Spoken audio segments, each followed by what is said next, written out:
I'm looking at the picture here.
He must be from Philadelphia.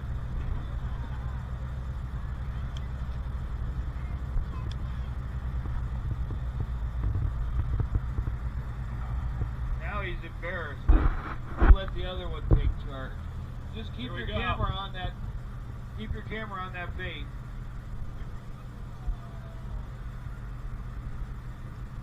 Now I need to find the little guys. Here comes somebody who's. Here comes the embarrassed one.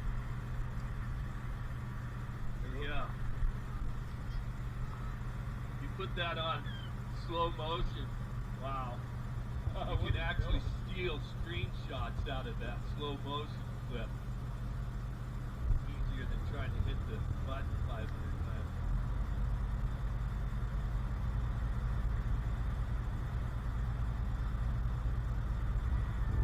What are the white birds? Those are seagulls. And actually these aren't seagulls.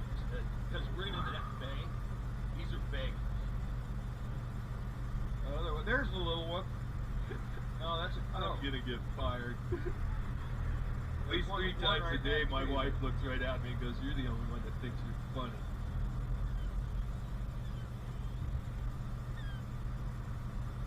Those are some pretty bold seagulls. The eagles can take them right out of the sky to get that. I'm going to get lined back up. I'm going to get pushed in. There's a young one over there, Cap, right above where that bald eagle's sitting. Is that another nest?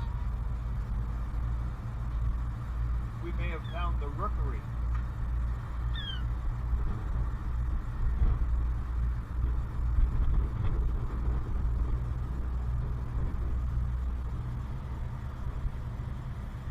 Cap's just backing around so he can get turned on. Each here, we will pull up ahead again. Current's pushing us sideways.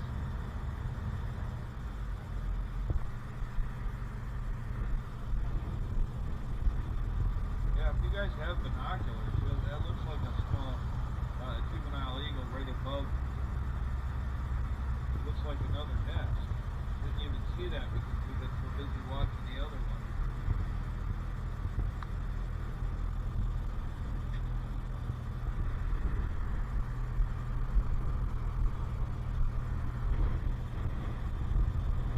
This is a dead island. You go 12 miles straight west, you come to the community of Metlakatla. That is home to the Simpsian. The whole reason we're able to be in here. They don't take this lightly. Us throwing this bait to these eagles. They do have an eagle plan. We met with the council and we got permission to do this. They figured, a couple handfuls of untainted period, which is a natural food source for them, wasn't going to be a big deal.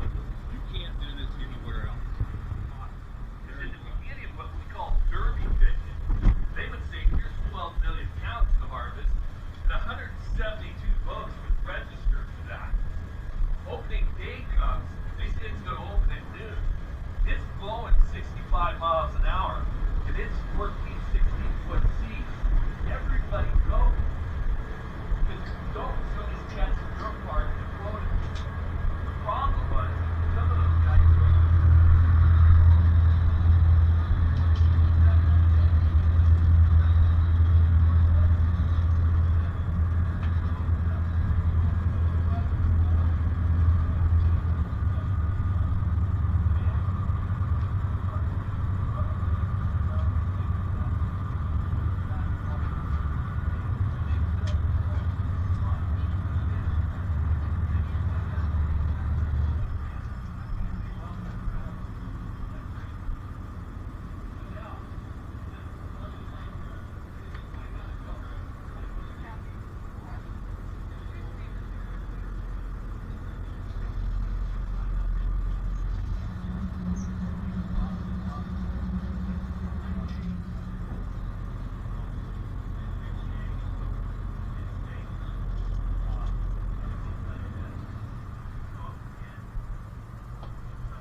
Okay, what you're looking at here is a cone plot or a dome plot.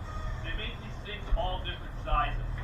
Yeah, it's the king crab, tour, but here's what we wanted to show you as much stuff as we could in the short time that we have.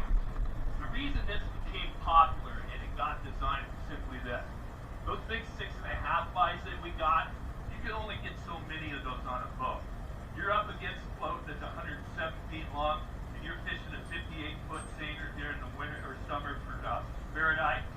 You take this, you want to do this strap right here, the bottom of the pot opens up. It's pursed. You can take that thing, set it down, and now you can start stacking them, 20, 30 high, whatever you're comfortable with. So a small boat can take 200 of these to the ground and start to compete with the other guys. That's how it came. The way it works, fishing from 360 degrees. You got the big jar in here. That scent's going back and forth with the current. They catch onto that, and there they go, right up the side of that thing. Just like that. Down into the top. You have to go down there, you don't know. Alright, what do you got? I have box king crab, and they're pretty close to related to king crab. These are like king crab, and I think they're the coolest crabs you can. I mean, these guys, they're like little transformers. When they close up, they look like a rock. When they open up, Optimus Prime. They do everything a crab does, only on steroids or the steam. And when you guys hold them, you're going to put a couple fingers down here on their tail or their belly, and thumb on their back, and just hold them like sandwiches. Check them out. The girls are going to come up above with some. You are going to hold these. Perfect. Okay, you'll notice there's some line on top of that pot. That's just to keep Andy safe from that pot. When it goes over, he has to throw this line. He has to throw it in a pretty reasonable fashion. He does not want to start throwing Okay, ready? 300-pound rock. Yeah, right. Go ahead and let her go. One over.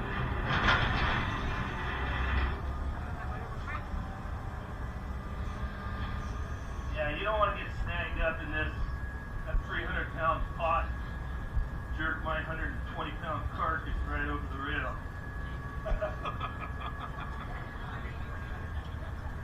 I'll decide how much I weigh. How we doing on time, Cap? Good. Because I want to touch on something real quick if we have time. People ask, can you eat those and stuff? Yes, you can. And they are. They're delicious. They taste just like king crab. Why don't you see them in the commercial market? We can't get on numbers of size big enough.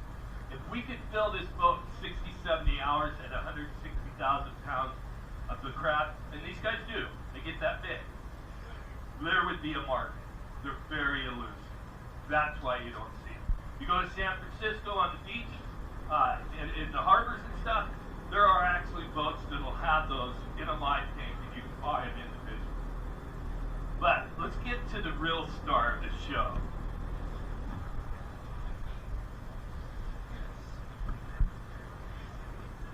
you, Vicky.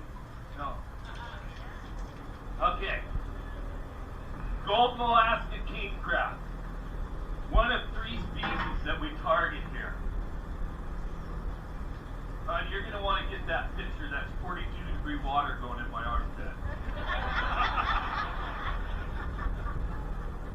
All right, one of 3. There's a red king crab, blue king crab, and the golden Alaska king crab that we're holding here. Only 2 things differ when you target these animals. One of them will be the depth of water. The other will be the type of bottom it's on. You go looking for their habitat. Red king crab, you'll start out at 42 fathoms. There are 6 feet to a fathom, okay? Now, you're looking for a sandy khaki bottom. Blue king crab, a little less salinity. You're going to find him up around some islands in the Bering Sea that host those conditions. It's gravelly bottom. These guys that we're holding, upwards of 2,500 feet. They are down there on steep rock cliffs. You have got to be patient for this crab. It does not fish fast. These that we're holding were caught about 3.5 hours from here. It's very deep water. Now, one of the cool things about this animal, I love this. You guys see this outside skeleton here. That is his exoskeleton. Inside that crab, lining every square centimeter of it, is a red membrane. And the healthier that is the new crab. Conditions are right. This is what determines how much bigger they get. He goes through a cycle once a year in an adult stage. They will come together in a huge school the size of this book, the length, the height, the width. And they're all bundled up, and they're going to go into a mold. And what he's going to do is he's going to back out of there. That red membrane starts to detach. Might take 6-7 hours. And he finally gets out of there. Then he inflates himself with water. And they stay together in that big pile, so they're not so vulnerable. The poor guys on the outside, they don't stand a chance. But somebody's going to make it. And that ensures their survival. It'll take 3 to 6, or a couple to 3 months for it to start to calcify, harden up, and see what you get here. And then they break off and go their own way. In the event that a predator gets a hold of this guy, octopus comes up, wraps up these 2 legs. He has the ability to eject them on purpose. They pop off. And that leaves. Okay, here, check this out.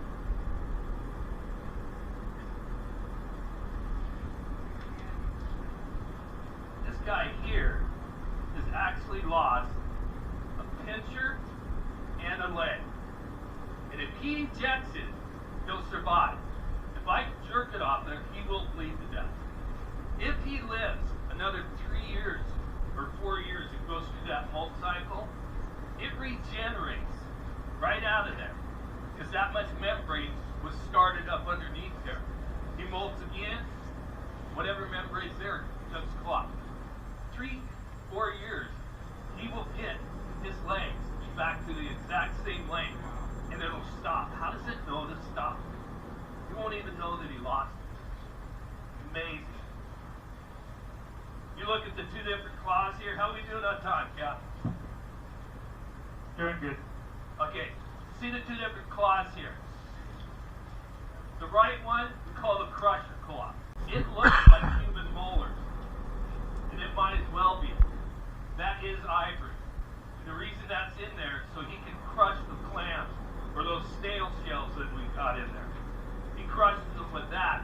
And then the other one is incisor. It's serrated here, and it's sharp.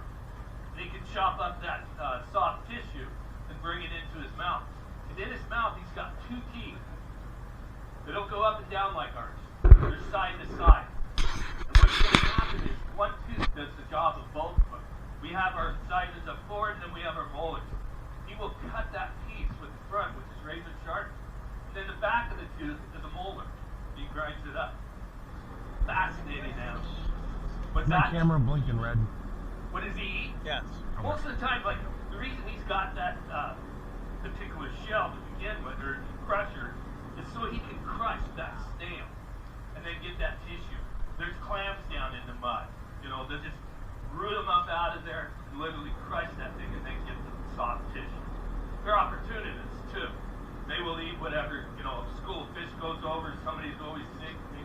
guys and they hit the bottom.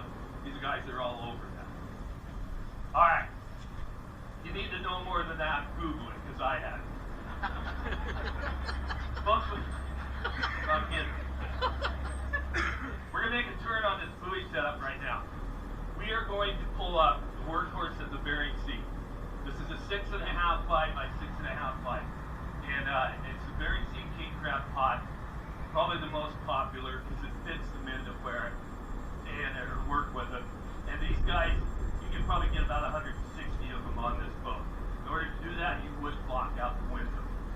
Inside this pot, when we pull it up, we had some models of king crab bait. We put those models in there and staged them as if that thing was fishing on the ocean floor. So we could describe to you how that pot works. Don't think they do that on the show. They just fire it down there and they crawl in. We're going to let you know how it works. Also, when we bring it up, you're going to see some very colorful tags all over this pot. I'm going to ask that you look past those for now. Myself and Big Dave will tell you how to use that pot, what's going on with the pot, and then Captain Ron will come down and he'll enlighten us on the tags and what's going on with those things. Right now, this is I'm very passionate about this part. Where are you from? Michigan. Okay, you watch on that flat screen TV. They pull that pot up. We're going to pull that 850-pound pot up and set it down right in front. I think that's the coolest thing. Way better than a flat screen TV. Apparently the engines died. This is all the closer we can get. Anybody got binoculars? Alright, we got it. Make you work for it, man. Come on. That's awesome, Captain. That way everybody can see what's going on. Alright. I'm not hand foiling this.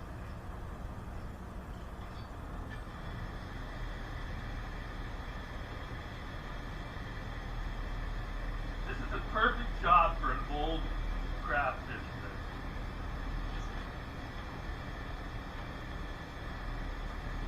Hold on. So much slack. Calm weather's not your friend in the crab fishing industry. You would think calmer better. But right now, if we landed a bunch of these, me and Big D's job would be to push them back in the corner. But it's flat calm, that's miserable. You need that motion. Perfect scenario, 7 nice feet, the boat raises up, you go. You'll get enough inertia to push that thing up though. Flat calm, miserable.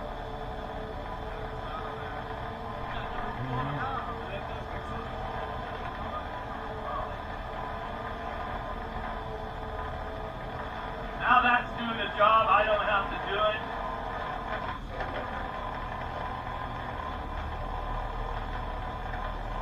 She's flat in a couple places.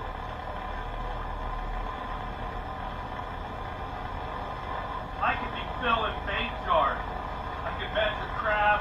That's what made this thing worth every penny. Because when it's derby style fishing, you caught the most one.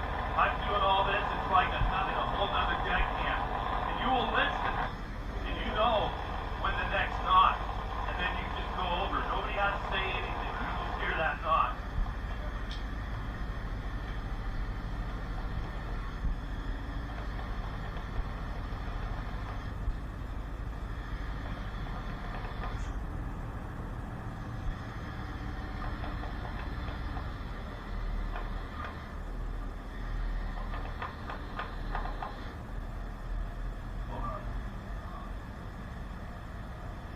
Right on the chime.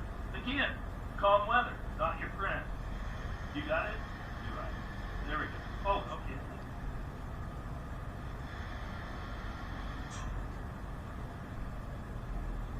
Yeah. Okay, hold it right there.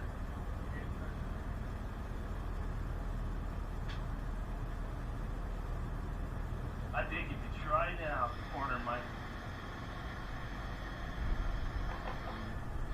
Right, I'll kick it off there. Come on.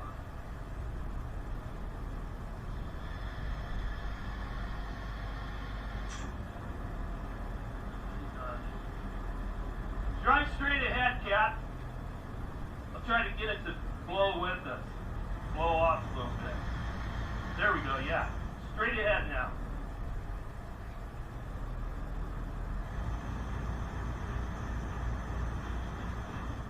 Blow around. Oh, okay, it's still on. Toughest thing to remember you're on the microphone.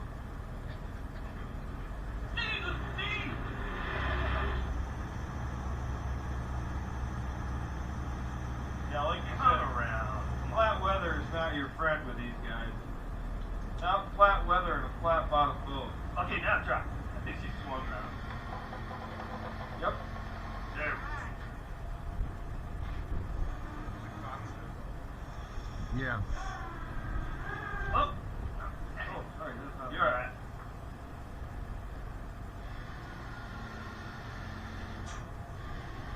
Alright.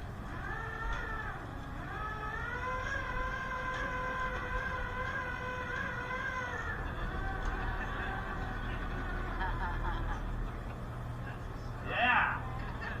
There it is. 650 pounds of cold steel. You can smell it. I love this part. Now, we have 300 of these on a boat. It might take 10, 12 hours to get half of them on. They were there last year, doesn't mean they're there this year. We do what we call spot check. We come back, pull a couple, check on it. We pull this up after 12 hours, we are jacked. This thing's fishing. We got 3 riders in this tunnel. We call them riders. They're not even in there yet. They're on the bike. Half dozen inside. Big D's got a couple in. We're going to check a few more, try to figure out what direction they're going. We take the rest of our gear, hopefully get it out in front of them. We come back 50 hours. Hopefully we got a 70 average. Now that doesn't happen very often. That's the pinnacle. This year in Ketchikan, they got $17 a pound for those king crab that we held up. Yeah, that's what the fishermen got. You get a 6.5 pound average, you got 60, 70 of those in a pot. That's some serious money. That kind of money you can pay off your alimony. Alright, now first thing I need to do, and I've done it, I set that down on those hooks on the bottom of that launch. That stabilizes the bottom. But I still have the top that needs to be stabilized. What I'm going to use are what we call dogs. And it's 2 hooks that are hydraulically driven. They center that pot and hold it tight to the top of that launcher. Now I can move it around. And that's what I'm going to do. I'm going to pick it up like this. A couple guys are going to come in. They're going to undo these straps. And they're going to swing this door up on top so it's open. At the same time they're doing that, somebody's wheeling a table underneath here. So I got a place to dump it. And that's exactly what I'm going to do. I'm just going to go ahead and dump it. Get it up here, and I'm going to start shaking this handle. And once I shake this handle, everything in theory is going to fly out of there and land on that table. Take it back down, we change the baiters, and the pot's ready to go back to the water. Now, the only problem is, say I've been standing here for 20 hours, I'm cold, I'm tired, I'm wet, questioning some of my career choices, and I forget one little thing. All I have to do is forget to put these dogs on it. And we got a problem. Even here in the bay, I start shaking that, and it's going to drop and hit those bars and drop down. That's why they're there. But we don't fish in the net bank. We fish in the Bering Sea, and this boat is always going side to side, forward to back. You got waves coming over. You get it up even that low, and you don't put the dogs on. Wave hits that thing. It's going all the way across that wall, and it's going to take everything out between here and there. And it's going to send a couple guys running if they're lucky enough to pay attention. So you really have to watch it. Alright, I'm bringing her down. Coming down. Alright. We fish snow crab, we fish king crab. And when you change seasons, you don't have a set of gear for one and then the other season. These things are $1,000 a piece. But you do have regulations that you have to pay attention to. When we're king crabbing, there's a 9 by 30 inch opening here. That allows that big cumbersome body to get in there. Up forward here, we've got this big escapement mesh, we call it. The juveniles, different species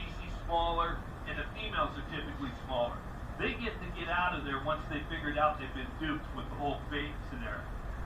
These guys, it's pretty clean fishing if you get some time on it, and that cuts down on mortality. But now we got to go snow crab fishing, and we can't have these guys getting in there, and we can't have their snow crab just sliding right out the front. So we got what we call tanner hoods. We drop that tanner hood down, and then what it does is restricts that 9-inch opening to a 3-inch opening. A little flat body goes right in there. These guys can't get in there. We're not harassing them.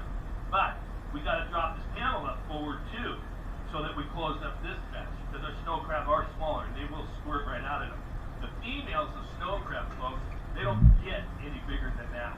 So they're coming out of these webs all over the place. One of the things we do with a brand new pot, this is nylon, not going to rot anytime soon. We cut an 18-inch hole in that thing deliberately, and we sew it up with cotton.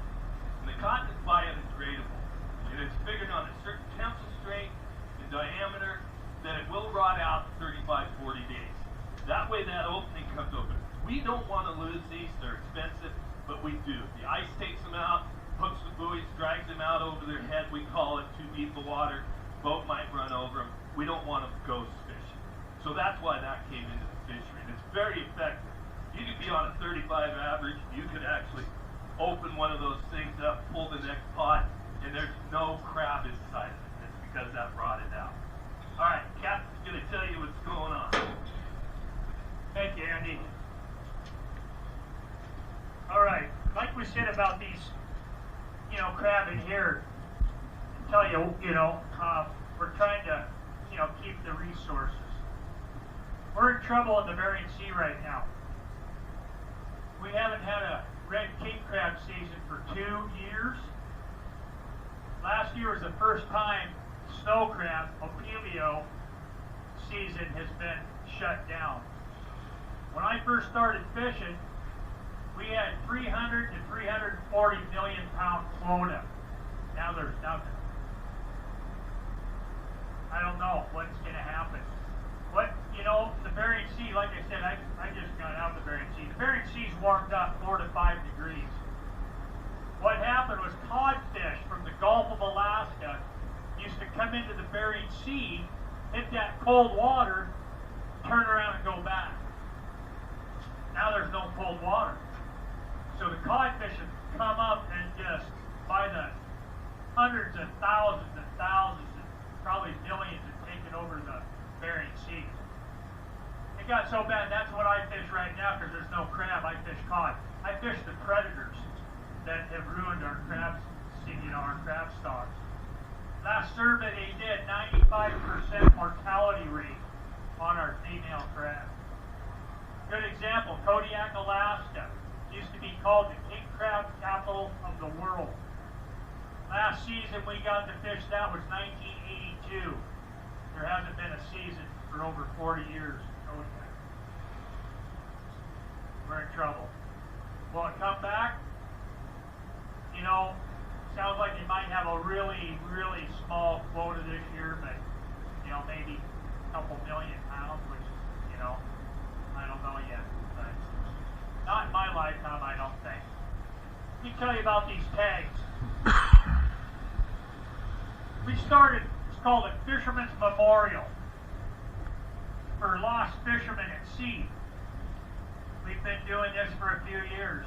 That's what we got here. We got memories. We all did our memory when we first got on the boat. We put something on the tag, wrote a memory, and put it on here. It's a donation thing. We got a box up here, box in there. Donation. We started 2 memorials for lost fishermen that they never had. One down in California. We just did one over here for the village. 85% unemployment rate. What we did is we went over at the end of the season, we cut this out, we went over there and tied up, filled every seat here with people out of the village. The chief was up here, we handed him a check for $28,000 from you folks, from you guests, to start their first memorial. Now all the families bought plaques and stuff and put the memories, their names, out on the point. Now, down in Florida, hurricane. I think Fort Myers was mentioned. So we'll probably end up, you know, taking this down there and having a check for their, you know, lost fisherman memorial, their families, and all that. Let me read some of these.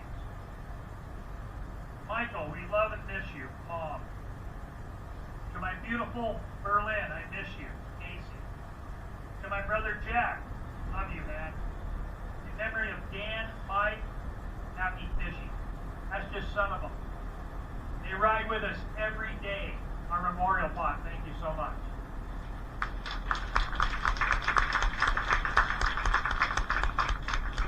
Thank you, Cap. Our folks from Florida. What was the name of the hurricane? Not Aaron. Aaron? No, that's the old one. This one's just recent. Ian. There you go. Some of those young men vested everything into a boat. That boat's wedged up into the trees right now. Everything that young man had.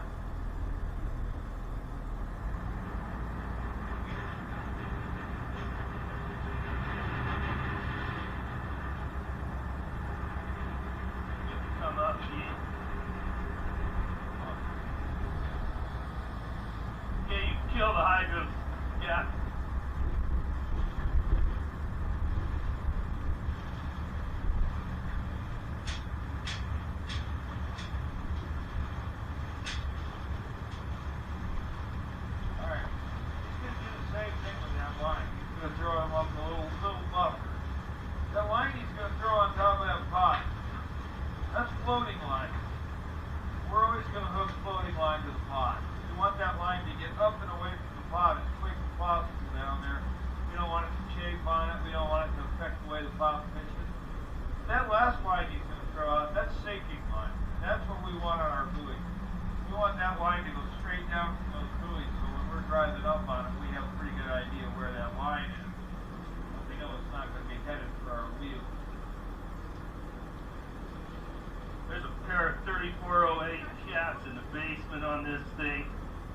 Pushing out 400 horse.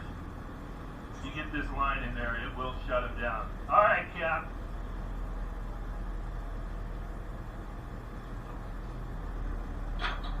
Dogs are off. This makes a pretty good video. All right, let her go. Watch your feet. Going over.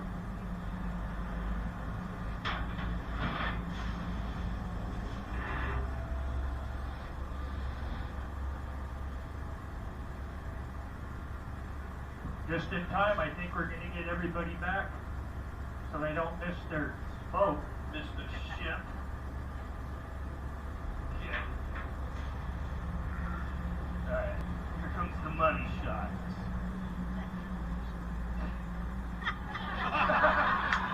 Pay attention.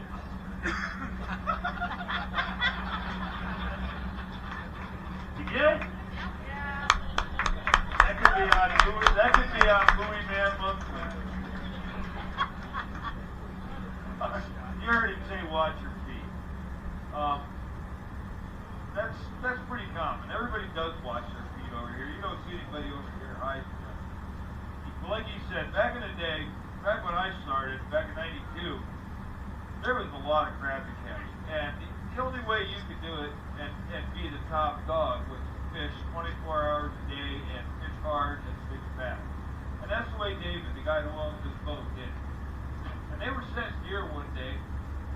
They had most of the gear off the boat. That guy named Eddie, standing right there where Andy was, throwing line. I don't know to this day what happened, what he was thinking, but like I said, you get cold, you get tired, you get hungry, you don't think. Anyway, the pot got dumped, he got his foot in the coil, and it came tight. Eddie went down on the deck. Dave saw it because it was a house-half boat. He threw both engines in full reverse. You're going 10 or 11 knots, you got 1 million pounds. It takes a little while to slow down. Eddie's going down the deck. Two guys, Gary and Chief, came running from over here. They grabbed that line right about here. There was no obstacle between here and the house. Now we got two of the biggest guys on the boat hanging out of this line, and they're going down the rail. Eddie's going down the deck. The boat's just shaking, but it's still going forward. They got foot out of his boot, and he did. And his boot and the buoy went over at the same time. It sounded like a gust going on. And Dave just pulled the boat out of gear, which is not something that he did very often. And everybody kind of stood around. Eddie went in and got another boot. By the time Eddie came back out with his boot on, everybody was right where they had started. Dave put the boat in gear, and they started dumping pots. Nobody ever said a word. I mean, there's nothing you can say at that point. You just witnessed one of life's little lessons. And if you missed it, you're in the wrong place. And really, the only thing that ever came out of that was Eddie got a new name. He was known as Fast Eddie from that day on. You don't make that mistake twice, folks. No, he was very lucky. All right. We do have to get you back to your ship, folks. That's it for this side of the rail with the equipment and the gear. But I'm concerned for your well-being anyway. This is quite possibly the longest you've been away from that buffet. Aside from helping us out here, those girls back there, how about the girls? No, this doesn't work without them. They've been back there putting together a little seafood snack to get us back into your ship. What do you got, Melissa? Goldfish crackers! Oh, goldfish crackers! They're fish and they're in sea salt. Yeah, I'll take that to court. I'll probably lose, but... And if that's not enough, there is still that king crab back there split down, ready to eat, served with hot butter. Did anybody have it? Is it any good? There you go. Good stuff. So that's back there. You're going to have a few minutes to go check things out. Big D's going to go get some dry clothes. I'm going to go in the engine room, make sure things are all right. And then I'll come back up and tell you how I ended up on this boat. Right now, feel free to roam around, check out the galley. Big D! All right, I'm out. I'll see you in a little bit.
That crane right there is probably what, 25, maybe 30 feet up from the water? Yeah, it's the pick and hook crane. Now normally I'll tell you this, see how back here the hull jut, or the side of the boat juts out where all those things are? There'd be a crane there, a big boom crane on the boats. And that's what would stack the pots and drag the pots and everything else.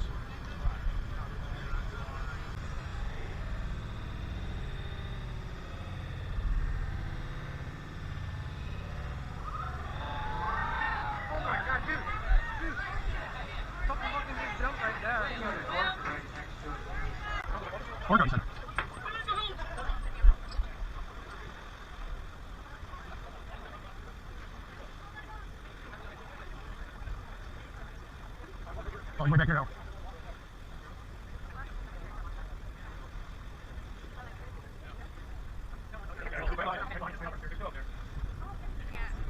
Oh, right there, Finn.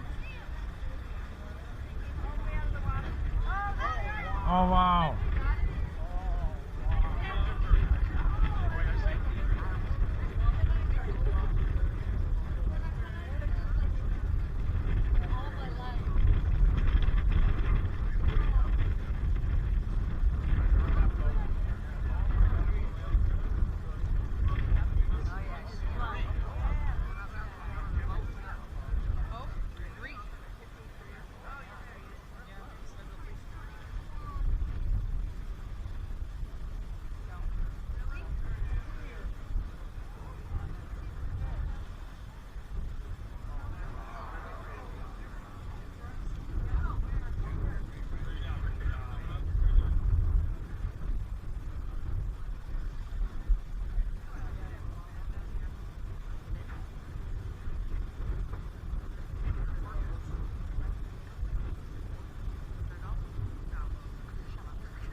Excuse me. We had 55-gallon drums all over the back deck of that thing filled with diesel. We had nets. The boat's grossly overloaded. It's got a 20-year-old kid on it and a 21-year-old kid on it. We thought we were throwing nets. We take off. We go across the Chillicothe Strait. We're following the mainland. Everything's spot on for 2 days. My head's getting bigger by the minute. On the third day, she said it's going to blow 45 miles an hour. Now this is a summer storm. We had that boat grossly overloaded because it was June. We were never supposed to get into any trouble. But in order to get to where we were going, we had to go through a place called Unimac Pass. Oh And boy. that's where this boat got hit in that video. But it's summer. Shouldn't be a problem. I hear that that thing's going to come out of the Gulf, hit the Aleutian Peninsula. I assume it's going to go over it and we'll never see it. I find it really surprising. When I get this bill, I go to the United States. We're out of the I did everything wrong. You do not seek refuge in Wide Bay. All the mariners know that. Nobody told these kids. Reason being, those weather cells, they hit the Aleutian Peninsula. They don't go over it. It's a volcanic range. They get wadded up against it. They go screaming into Wide Bay. Common knowledge.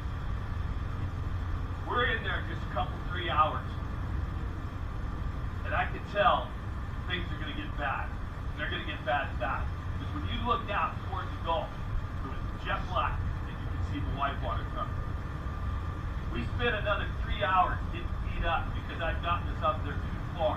I was in so shallow, we were in the breakers. And I knew we couldn't stay there. I asked Kitty, I said, do you think you can get the anchor? Because if he would have said no, I would have told him, just cut it. We're out of here. We can't stay here. This is a 16-hour night. You're getting the condensed version. He says, I can get it. You just keep her straight into it so we don't get sideways. He goes out there, and he's right in front of me. You take the glass out, I can touch it. He's right there. I'm steering that boat straight into it. We're going through those breakers. He's pulling the line. He gets the thing up on the deck, and he drops it. And that drew my attention wasted away. And I'm watching, and I got mesmerized by his hands. He started tying. And all at once, I could feel the energy in my legs pushing right up into my hip. That boat, she gets turned sideways, and she's on her way over. I hit the throttle as hard as I could. I just started jerking on the wheel to the port, and the little boat did everything I asked it to. The rudder caught water, and the wheel caught water. She came around, she went over that thing. Wide open. But with Kenny on the bow, when it got to the crest, it fell. And then the very next one came over the top of that boat. Kenny hit the windshield so hard, I flinched.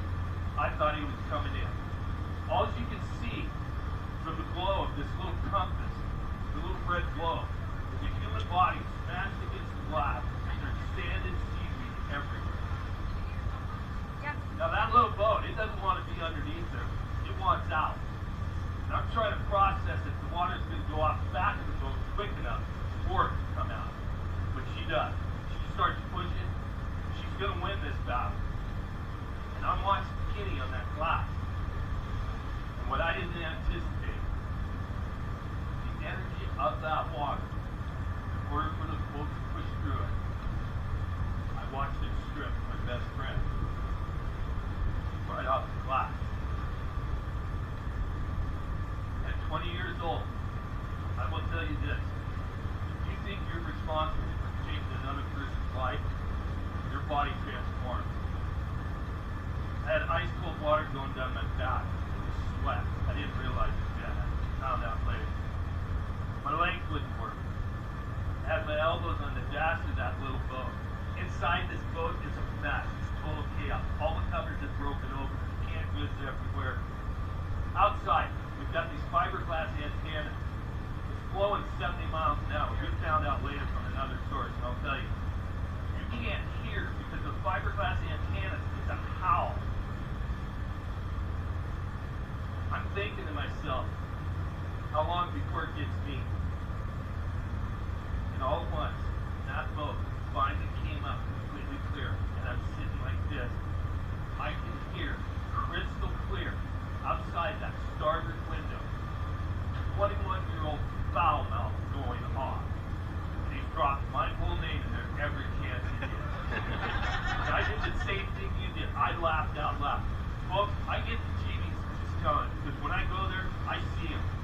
he had a pair of Stan Smith tennis shoes, 501 Levi Decal.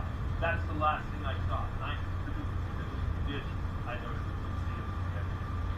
Now he comes inside the boat, he's spitting mad, and he asks me, he says, Andy, what are we going to do? He said, where's your survival suit? He says, I left it on the Eagle. That was the other boat we worked on. It's a long story.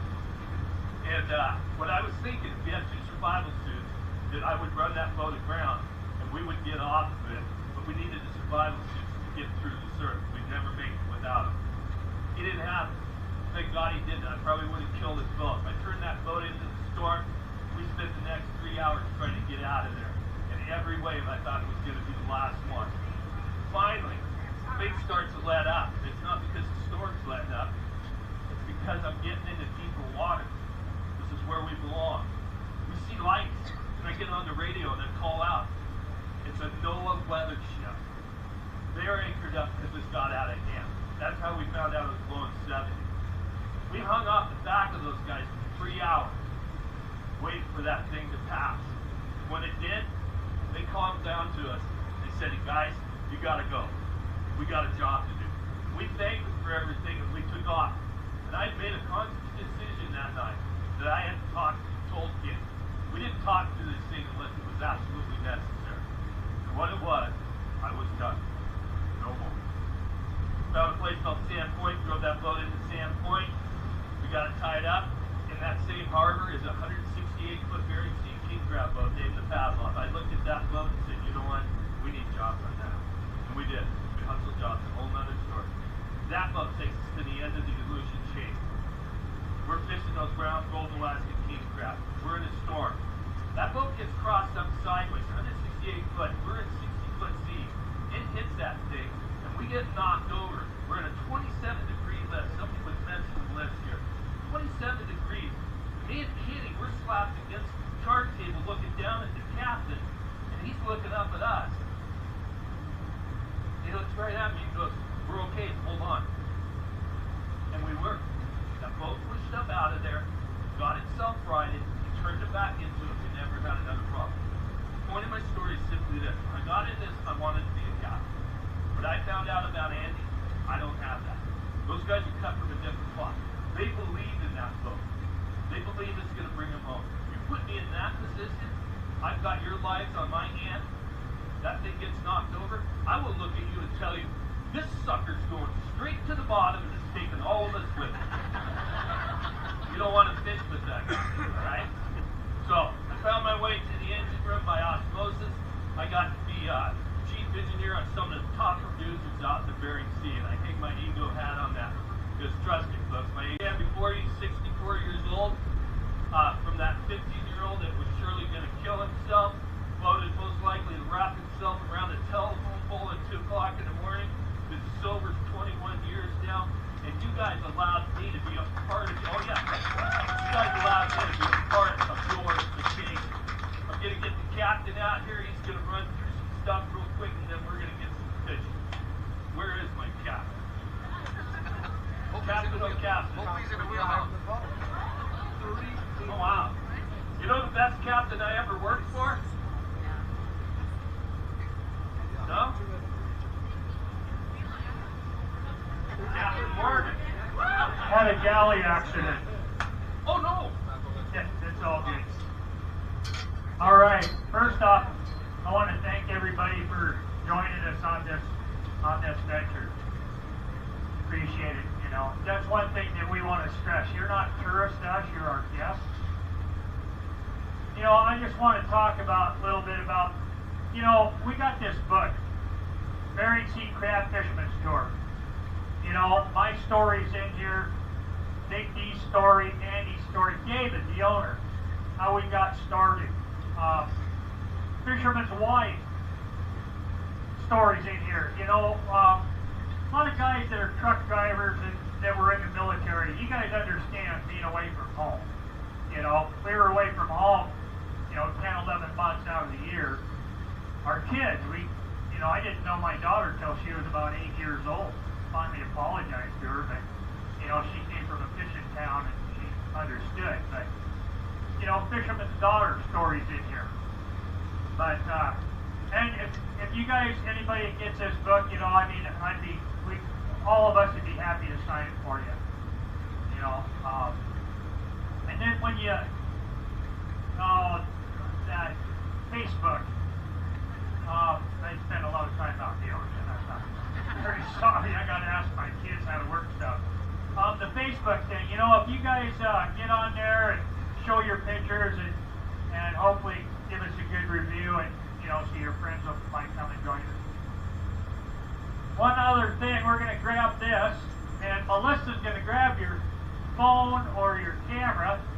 We're going to have Big D and Andy come over here and get your guys' pictures taken with them.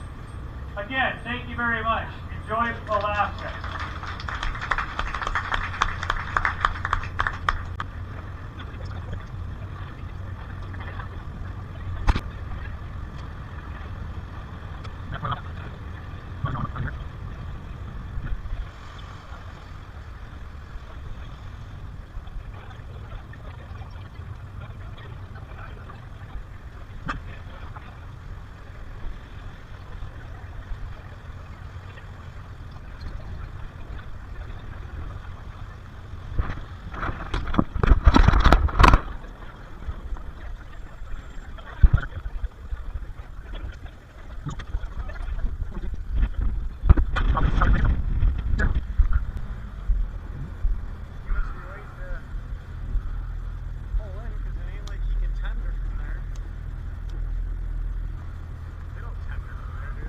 They might. I don't know. I know we're getting pretty close to this ship. Oh, hey, you think that's a cool picture,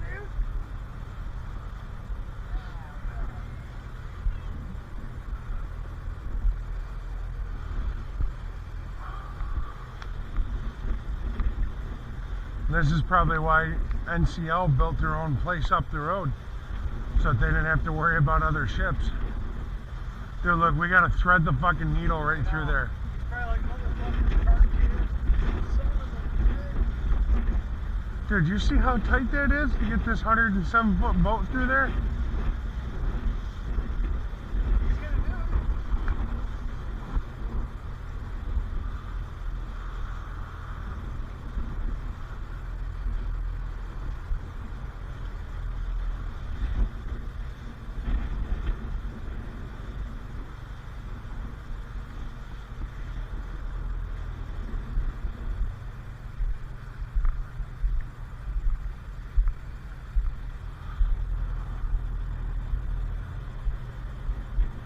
Crazy how close this is between the two ships.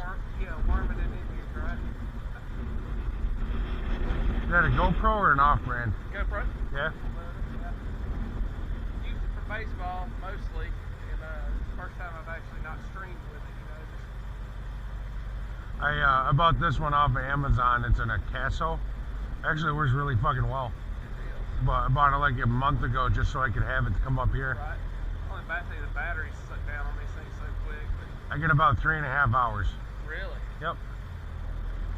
Takes 4K video. I had to rig this one up to got a little port where I can plug a battery pack into it, just run straight off the cable when we're streaming for baseball games. Yeah, I can't like stream with the camera. Right. I'm getting into the hole now. I've got to sit here and I've got so much footage to go through to edit, and because this thing, it'll do like 20-minute clips on the memory card. Right. So if you want a longer video than that, you got to join clips together and everything. Right. It's a pain in the ass sometimes. It takes a whole long time to do it. Oh, hey. You don't get to see that picture very often.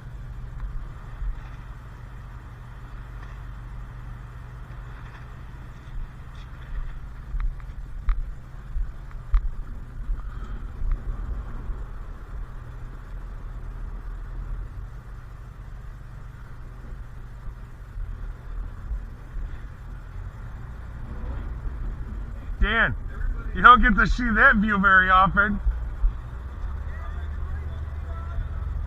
Have a good one. You too.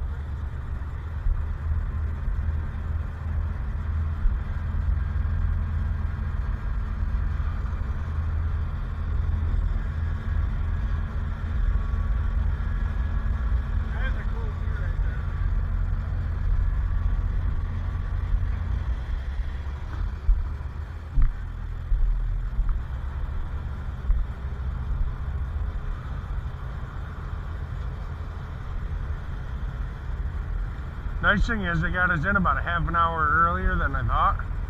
So it's 11:15, so we're not as pressed for time. Dude, I'm gonna see if I can't see more of this boat. I want to see some of the, like where the crew would have slept and.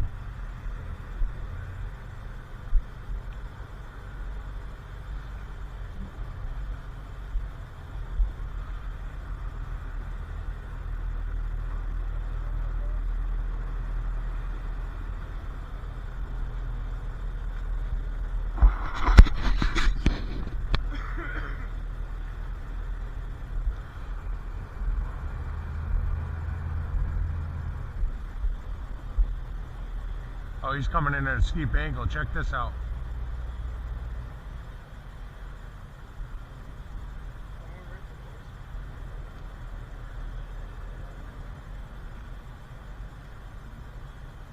We're gonna bump the dock.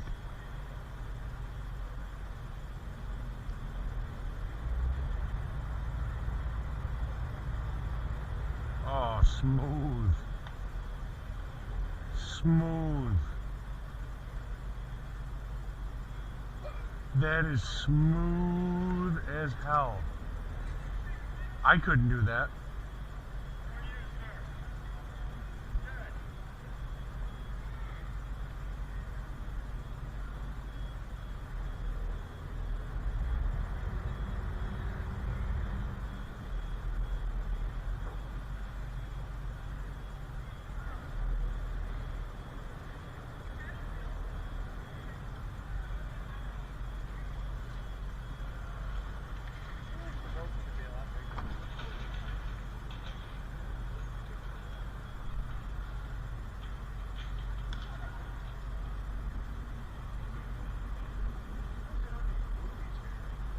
They got the buoys out now.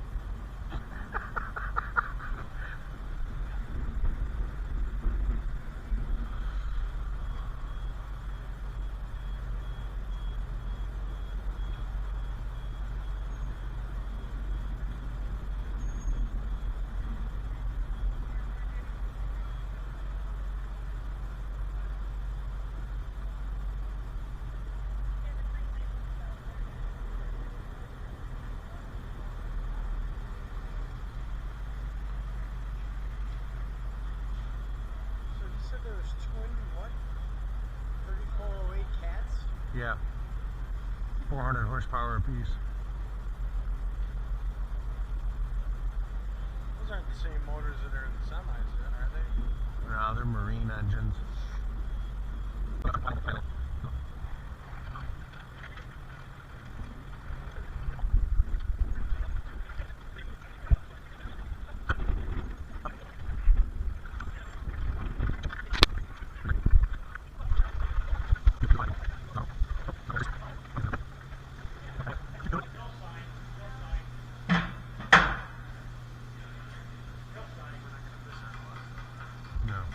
No.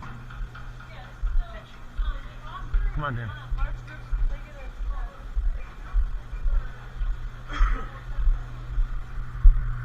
Gotta do some climbing.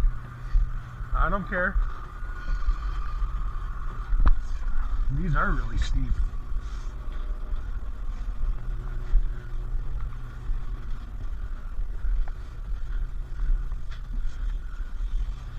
I'll get this water. Go ahead and sit in that chair. Give me your camera. Oh, that's cool. That way you can tell people, hey, this is where that wave hit, because it did. Hit right there. Yep. Give me a video it or photo it? Photo. I'm gonna take it different angles. You ready? Yeah.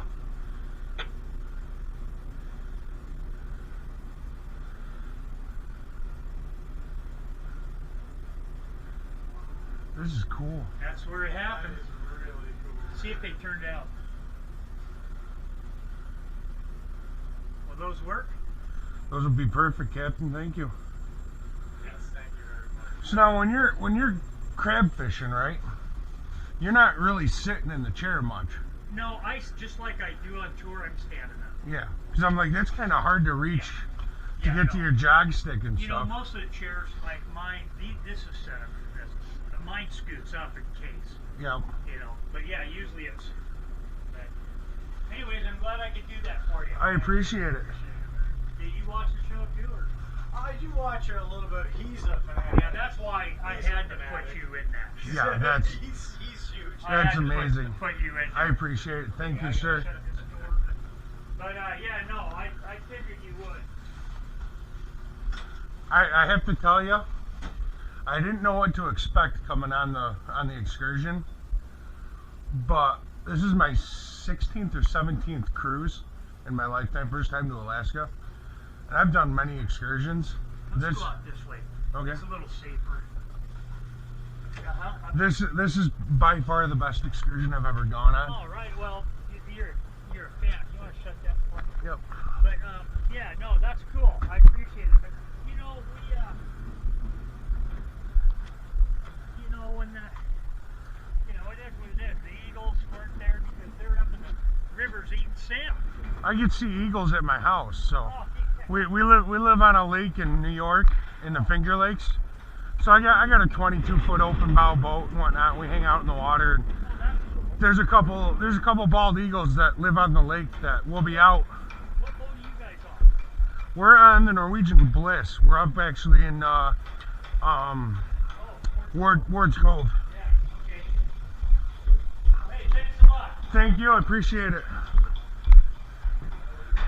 Hey Andy, thank you. Hey, thank you guys. Big D, Thanks, gentlemen. All right, thank you. thank you. Have a good one, guys. Thank you. Thanks.